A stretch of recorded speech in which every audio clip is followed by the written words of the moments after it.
Fact number 1. ఈ ఫోటోలో ఉన్నది థియరీ డెలా పోర్టే, విప్రో సీఈఓ. ఇండియాలోనే అందరికంటే ఎక్కువ జీతం తీసుకునేది ఈయననే. ఈయన జీతం ఎంతో తెలిస్తే చాలామందికి మైండ్ బ్లాక్ అవుద్ది. ఈయన జీతం వచ్చేసి సంవత్సరానికి 82 కోట్లు, అంటే నెలకి 6,83,00,000, రోజుకి 22,77,000. తిను ఒక ఫ్రెంచ్ సిటిజన్. 28 మే 1967లో ఫ్రెంచ్లో పుట్టారు. ప్యారిస్ సోర్బాన్ యూనివర్సిటీలో బ్యాచిలర్ డిగ్రీ కంప్లీట్ చేశారు. ఇంకా ప్యారిస్ ఇన్స్టిట్యూట్ ఆఫ్ పొలిటికల్ స్టడీస్లో మాస్టర్స్ డిగ్రీ చేశారు. వీరు జూలై 2020లో విప్రో సీఈఓగా జాయిన్ అయ్యారు. అప్పుడు వీరి జీతం వచ్చేసి 62 కోట్ల దాకా ఉంది.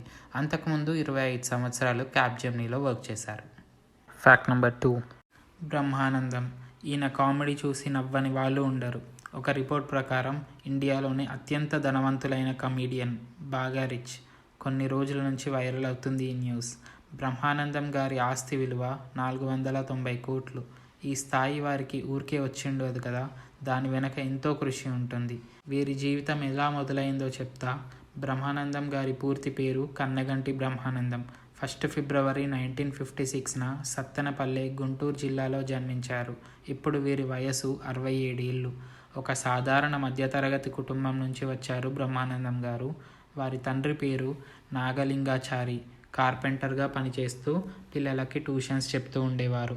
తల్లి పేరు లక్ష్మీ నరసింహ. సత్తెనపల్లిలో స్కూలింగ్ పూర్తి చేసుకొని 1968లో ప్రీ యూనివర్సిటీ కోర్స్ పూర్తి చేశారు.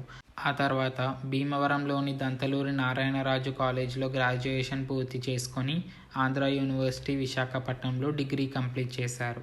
వారి చదువు పూర్తి అయిన తర్వాత అత్తిలిలో తెలుగు లెక్చరర్గా పనిచేశారు. 1985లో మొట్టమొదటిగా వారి సినీ నటన జీవితాన్ని ప్రారంభించారు. సినిమా పేరు శ్రీ తాటవత్రం.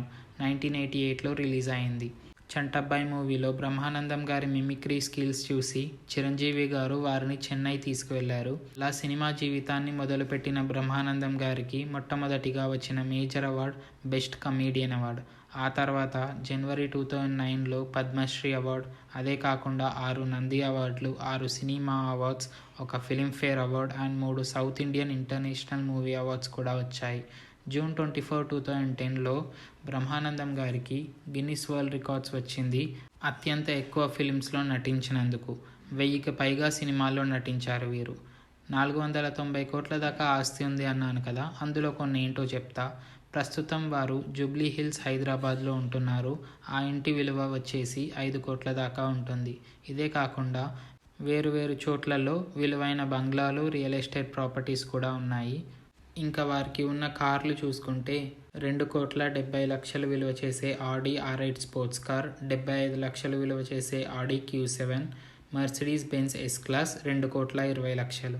ఒక సాధారణ మధ్యతరగతి కుటుంబం నుంచి వచ్చి ఈ స్థాయికి రావడానికి బ్రహ్మానందం గారు ఎంత కష్టపడి ఉంటారో మాటల్లో చెప్పుకోలేం. ఫ్రెండ్స్, వీడియో కంటిన్యూ చేసే ముందు ఈ వీడియో నచ్చితే ప్లీజ్ లైక్ చేయండి. మీరు చేసే ప్రతి లైక్ నా ఛానల్కి బూస్ట్ని ఇస్తుంది. కుదిరితే ఛానల్ని సబ్స్క్రైబ్ చేసుకొని పక్కనే ఉన్న బెల్ బటన్ని ఆన్లో పెట్టుకోండి. Fact number 3. కొన్నిసార్లు మనుషులు చేసిన తప్పుని ఏం చేసినా సరిదిద్దుకోవడానికి రాదు. అలాంటి ఒక తప్పు వల్ల 75 మంది చనిపోయారు. ఏప్రిల్ 23, 1994లో రష్యన్ ఏవియేషన్ హిస్టరీలో మర్చిపోలేని సంఘటన జరిగింది. ఆ రోజు ఏరోఫ్లాట్ ఫ్లైట్ 593 అనే ఫ్లైట్ క్రాష్ అయింది. దాంట్లో ఉన్న 63 ప్యాసింజర్లు, 12 ఫ్లైట్ క్రూ మెంబర్స్, మొత్తం 75 మంది చనిపోయారు. ఫస్ట్లో ఆ క్రాష్కి కారణం ప్లేన్లో ఉన్న టెక్నికల్ ఫాల్ట్ అనుకున్నారు. కానీ ఇన్వెస్టిగేషన్ చేస్తే ఆ ఫ్లైట్లో ఎలాంటి ఫాల్ట్ లేదు అని తెలిసింది. అప్పుడు కాక్పిట్లోని వాయిస్ రికార్డర్లో వాళ్ళకి చిన్నపిల్లల వాయిస్ వినిపించింది. ఆ ఫ్లైట్ పైలట్ తన 16 ఏళ్ల కొడుకుని ఇంకా 12 ఏళ్ల కూతుర్ని ఆ పైలట్ క్యాబిన్లోకి రానిచ్చాడు. అంతేకాకుండా వాళ్ళ అబ్బాయిని పైలట్ సీట్లో కూర్చోపెట్టాడు. అప్పుడు తెలియకుండా ఆటో పైలట్ని ఆఫ్ చేశాడు. అది తెలిసి కరెక్ట్ చేసేలోపే ఆ ప్లేన్ ఆల్టిట్యూడ్ చాలా తగ్గిపోవడం వల్ల ప్లేన్ కంట్రోల్ కోల్పోయి రష్యాలోని కుజ్నెట్స్ ఆల్టావ్ అనే మౌంటైన్ ఏరియాలో కూలిపోయింది. ఆ తర్వాత రష్యా వాళ్ళు వాళ్ళ ఏవియేషన్ లాస్ని చాలా స్ట్రిక్ట్ చేశారు, ఇలాంటి తప్పు ఇంకెవరు చేయకుండా ఉండాలి అని. కానీ జరిగిన ఈ తప్పుని మాత్రం ఎప్పటికీ సరిచేసుకోలేరు. Fact number 4.